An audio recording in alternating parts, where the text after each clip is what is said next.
أعوذ بالله من الشيطان الرجيم. بسم الله الرحمن الرحيم. الحمد لله رب العالمين، والصلاة والسلام على أشرف الأنبياء والمرسلين وعلى آله وأصحابه أجمعين. Amma ba'du, Rabbi shrah li sadri wa yassir li amri wahlul 'uqdatam min lisani yafqahu qawli. Allahumma rabbi adkhilni mudkhala sidqin wa akhrijni mukhraja sidqin waj'al li min ladunka sultanan nasira. Rabbi a'udzu bika min hamazati syayatin wa a'udzu bika rabbi an yahdurun. Assalamualaikum warahmatullahi wabarakatuh. Ya, soal umrah selesailah, sudah tahallul ya. Tapi sebelum saya menerangkan persoalan haji, saya ingin juga menceritakan sepintas lalu agar dapat dipahami. Karena ada juga yang bertanya, kenapa tawaf itu harus 7 kali keliling? Kenapa harus dikirikan? Oh, banyak kali debatnya. Padahal menurut pendapat mereka katanya tangan kiri ini kan kotor katanya. Kenapa tak dikanankan katanya? Inilah ya. Demikian juga sa'i antara Safa dengan Marwah. Nah, dulu sewaktu Nabi Muhammad berada di Arafat ya, dalam mengerjakan haji, pertanyaan ini juga timbul dari sahabat-sahabat. Ini ada hubungannya dengan sejarah mengenai tawaf 7 kali ini ya. Nabi Ibrahim kan di waktu hadir dalam keadaan hamil, kan ditinggalkan oleh Ibrahim karena tugas. Dan Hajar melahirkan Ismail itu tidak dihadapi oleh Ibrahim. Gambarkanlah ya bagaimana tekanan batin dan penderitaan daripada seorang ibu yang melahirkan anak di Wadi Makkah. Dukun gak ada, apalagi dokter. Dukun beranak mana ada di situ. Waktu itu Ibrahim tidak ada. Tapi ya, kalau Tuhan mau menolong, semua beres ya. Termasuk juga mengenai air Zam-Zam ini. Bukan main susahnya air di waktu itu ya. Bukan ada perigi sungai, mana ada di sana itu. Tidak macam sekarang. Kalau sekarang serba lengkap. Jadi kalau itu tak usah pikirkan. Saya hanya ingin menerangkan sejarah baik mengenai tawaf 7 kali keliling, baik mengenai sa'i Safa Marwah. Hijr Aswad itu sejenis batu ya. Hijr Aswad, batu hitam. Kalau letterletnya artinya batu hitam. Dulu batu hitam itu atau Hijr Aswad itu tidak terletak di dinding Ka'bah, itu terletak di tempat lain itu. Ya. kan pernah terjadi pertengkaran. Memang sudah dihormati juga orang Quraisy Makkah, walaupun tidak Islam di waktu itu. Ini juga mereka anggap batu keramat ini. Ya. Satu batu dari planet, entah planet apa itu, dengan cahaya jatuh ke bawah. Entah dari planet apa, tak tahulah ya. Batu itu jatuh ke Masjidil Haram, itu jatuhnya. Bercahaya tadinya, lama-lama hilang cahaya. Itu dianggap batu keramat. Jadi waktu akan memindahkan ini, dari tempat dia jatuh cuma dipindahkan ke Baitullah. Ya, mau disandarkan pula lagi itu. Sekarang sudah disandarkan ke Baitullah itu. Kan terjadi pertengkaran. Karena pemuka-pemuka Quraisy, orang-orang besar Quraisy di waktu itu, yang berhak untuk memindahkan ini ke tempat yang sekarang ini ya, itu harus orang-orang terhormat, begitulah. Orang-orang terkemuka, tidak sembarang orang boleh megang itu. Terjadi pertengkaran di waktu itulah terjadilah satu peraturan supaya terhindar dari segala pertengkaran. Besok, itulah kira ceritanya, pagi-pagi siapa orang yang paling dulu masuk ke daerah Masjidil Haram ini, dialah yang berhak untuk memindahkan Hajar Aswad itu. Begitulah jalan sejarahnya ya. Kebetulan Nabi Muhammad lah yang paling dulu masuk. Jadi setelah mereka putuskan begitu, sudahlah dipersilakan. Tapi Nabi Muhammad orang yang bijaksana ya. Dibentangkannya, saya memakai istilah yang mudah ya, kain atau serban. Diletakkannya lah batu Hajar Aswad itu di atas serban. Dipanggil jalah kepala-kepala suku yang terhormat memegang tepi-tepi kain itu, tepi serban, diangkat bersama-sama. Wah, ini kan simbolik gotong royong ini. Kan ya. Diangkatlah sama-sama, terhindarlah segala pertengkaran. Waktu itulah mereka memuji kebijaksanaan Muhammad. Belum jadi nabi itu. Belum jadi nabi lagi itu.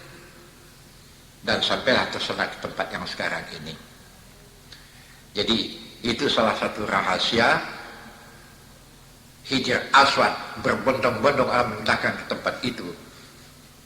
Dan tawaf dimulai dari situlah. Ya. Menciumnya sunat hukumnya, tapi Nabi Muhammad sendiri pernah berkata, bahkan sahabat yang lain juga pernah mengatakan, demi Allah, engkau adalah batu yang tidak bisa bikin apa-apa. Aku cium engkau karena perintah dari Allah. Pandai-pandai ya. Jadi kita mencium batu itu karena perintah Allah.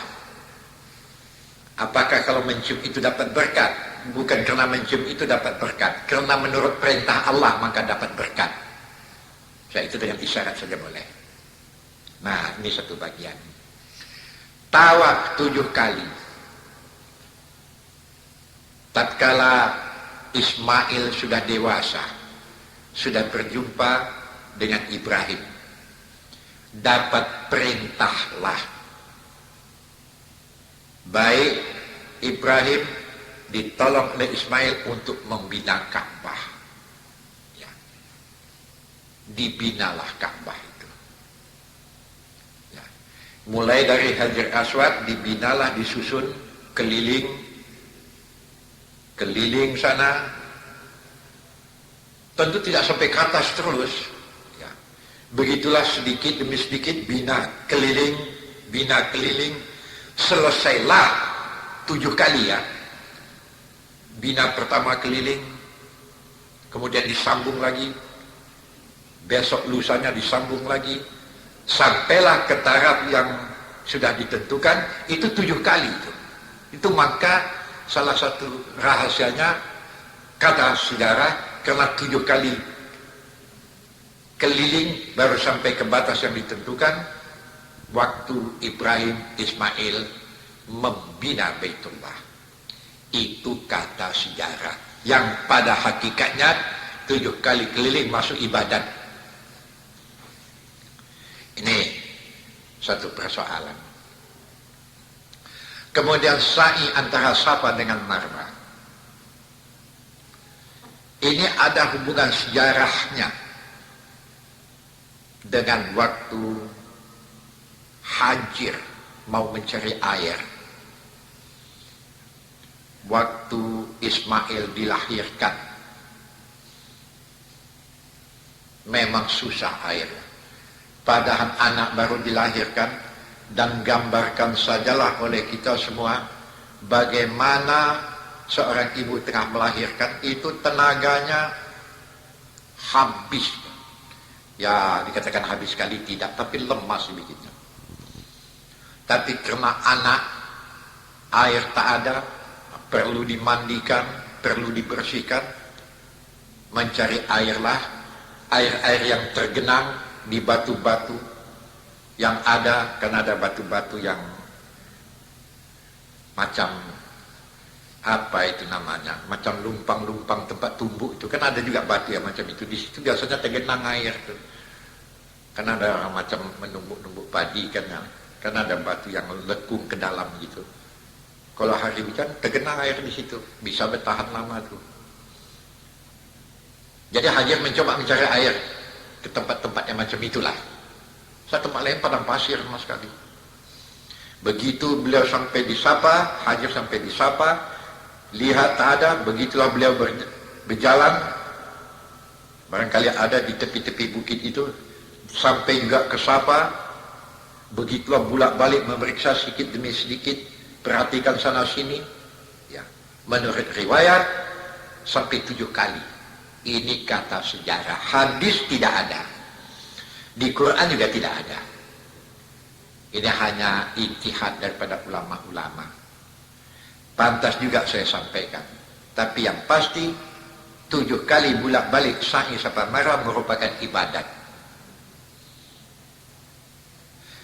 Tatkala terakhir sampai di Safa, sampai di Marwah, begitu bolak-balik terakhir di Marwah, tahu-tahu Hajar heran melihat kalau tadinya Ismail menjerit-jerit tidak jauh dari Baitullah, tapi tahu-tahu kok diam,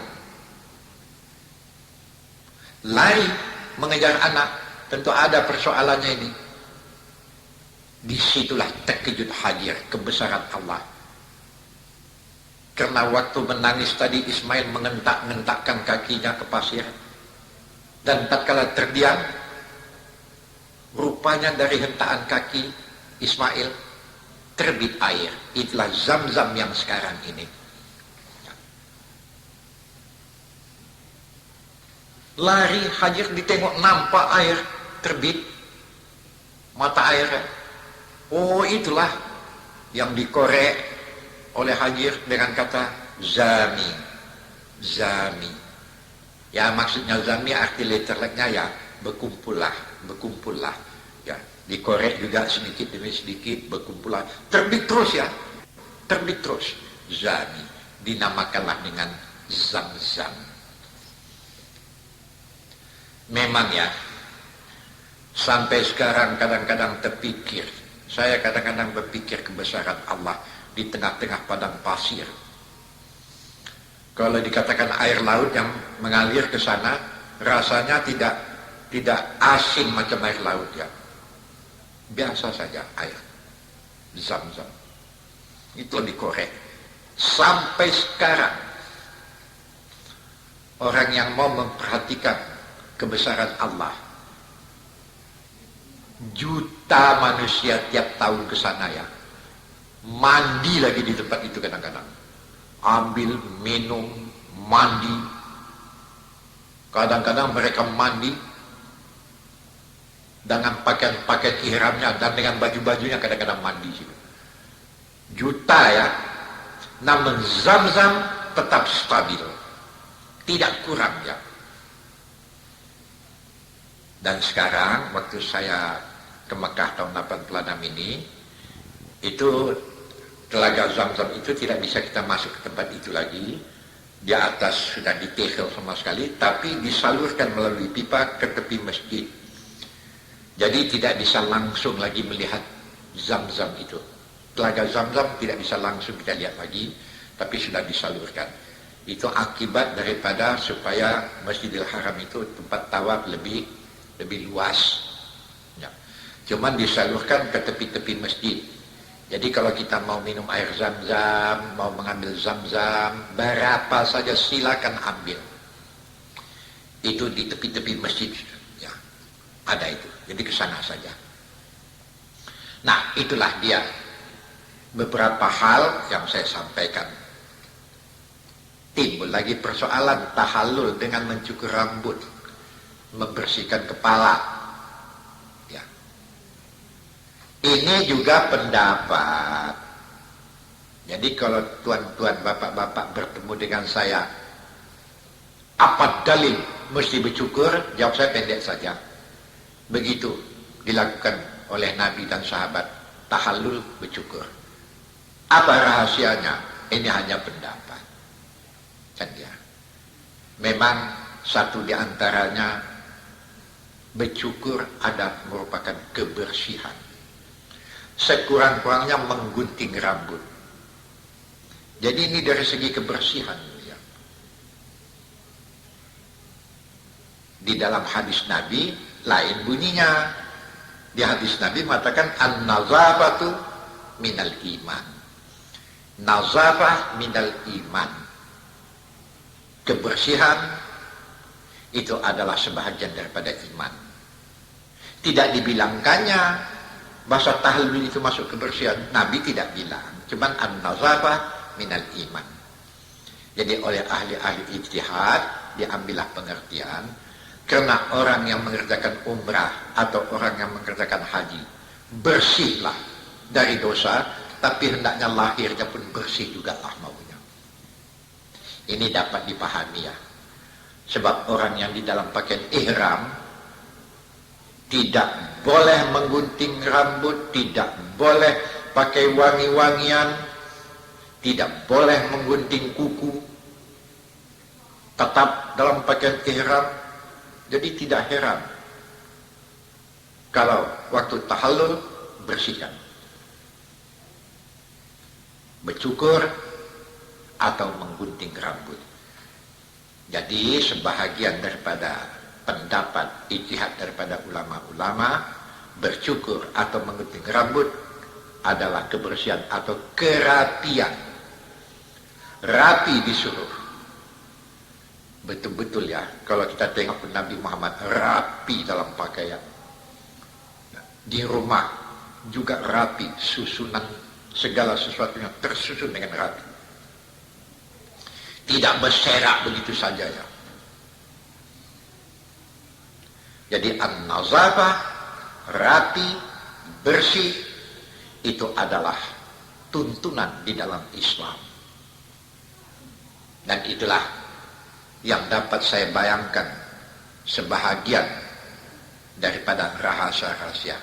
Tawaf 7 kali keliling di Baitullah, sa'i, Safa Marwah pergi balik, yang dimulai dari Safa, Marwah dihitung 1 kali, balik ke Safa 2, Marwah 3, 4, 5, 6, dan berakhir di Safa.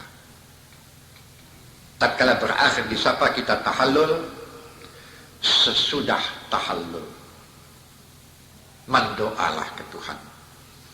Habis bercukur apa mendoalah. Doa seperti apa yang saya sampaikan tadi. Rabbana taqabbal minna innaka antas samiul alim. Tuhan, terimalah Tuhan daripada ibadah kami ini. Engkau maha mendengar, engkau maha melihat, engkau maha tahu. Wa tub alaina innaka antat tawwabur rahim. Terimalah tobat kami. Jadikanlah ini merupakan satu keampunan bagi kami. Engkau adalah Maha Pengampun, Maha Pengasih, Maha Penyayang. Rabbana taqabbal minna innaka antas samiul alim wa tub alaina innaka antat tawwabur rahim. Akhirilah doa ini dengan wahtim lana bi husnil khatimati ajmain. Wahtim lana, artinya bagaimanapun dunia ini kan akan kita tinggalkan. Khatam itu artinya selesai. Kalau selesai masa dunia kami, maksudnya waktu wafat. Wahtim lana bi husnil khatimah. Akhirilah kewafatan kami ini dengan sebaik-baik akhir. Jadi mati yang baik. Dan wahsyurna ma'an nabiin wasiddiqin wasyuhada'i wassalihin. Tempatkanlah kami pada waktu itu di alam barzakh, demikian juga di surga bersama dengan nabi-nabi, syuhada-syuhada, orang saleh. Syuhada itu artinya orang mati syahid ya, mujahid. Saleh orang yang baik. Ya. Nah, itulah dia pekerjaan umrah. Yang lakukanlah ini. Kalau bagi orang yang mampu, kebetulan tinggal di sana, itu berulang kali mereka lakukan. Tapi bagi kita yang mengerjakan haji, wajibnya hanya satu kali. Tapi tidak ada salahnya, baik sekalipun. Daripada diam-diam tak tentu menunggu waktu haji, bukan. Keluarlah,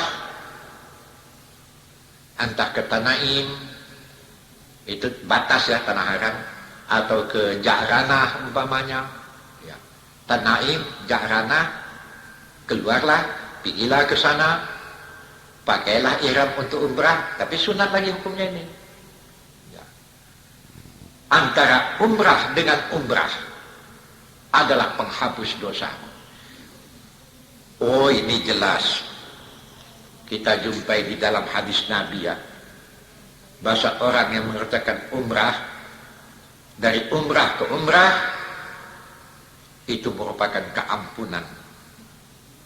Sebab itu, baik sekali lah kalau orang dapat melakukan daripada diam-diam saja di Mekah sana, lakukanlah umrah sunat. Ya, saya juga dapat mengakui ya. Apalagi pada tahun 85, 86 yang saya sudah pergi ke sana, panas di sana, bukan main ya. Sampai mencapai 45 Celcius. Jadi kalau harus ke Tanaim, harus ke Ja'ranah, memang hebatlah. Tapi kalau sudah hati yang mau, tidak soalnya. Kan pernah juga kalimat ini dikeluarkan oleh sahabat waktu musim panas, waktu mau mengerjakan haji macam ini juga lah. Apa jawab Nabi? Apa kata Nabi waktu itu? An-naru asyaddu harra. Neraka lebih panas lagi. Jadi kira-kira artinya tahankan sajalah. Ya Allah, kepada orang-orang sahabat-sahabat saya, bapak-bapak, ibu-ibu yang mana tahu ada rezeki tahun yang akan datang ini pergi berangkat ke Mekah, ikhlaskanlah dan tahankanlah semua peristiwa yang dihadapi, termasuk kalau kebetulan udara masih panas di sana, tahankanlah. Memang pakai ihram, pakai payung boleh, cuman pakai baju, kalau dalam ihram pakai baju tidak boleh, pakai kupiah tidak boleh, pakai serban tidak boleh. Jadi kalau ditanya bagaimana melindungi diri dari panas, boleh pakai payung. Jadi di tengah panas itu pakai payung lah. Tapi kalau sudah masuk Masjidil Haram, tidak tawaf ya. Di keliling Masjidil Haram itu kan sudah dibangun itu. Kalau di situ aman. Ya. Sudah pakai kipas di situ, pakai AC, tenang kita. Cuman waktu tawaf itu. Dan sa'i pun sekarang sudah enak. Sa'i itu sudah tidak macam dulu. Kalau dulu itu lapangan terbuka. Sekarang tempat sa'i itu sudah teduh. Ya. Teduh dan sudah ada kipas angin di dalam. Jadi sa'i pun tidak soal. Cuman ya capek lah pula. Ya 400 meter lebih lah bolak-balik. Ya. Kalau saya bilangkan berolahraga kan salah, ibadat.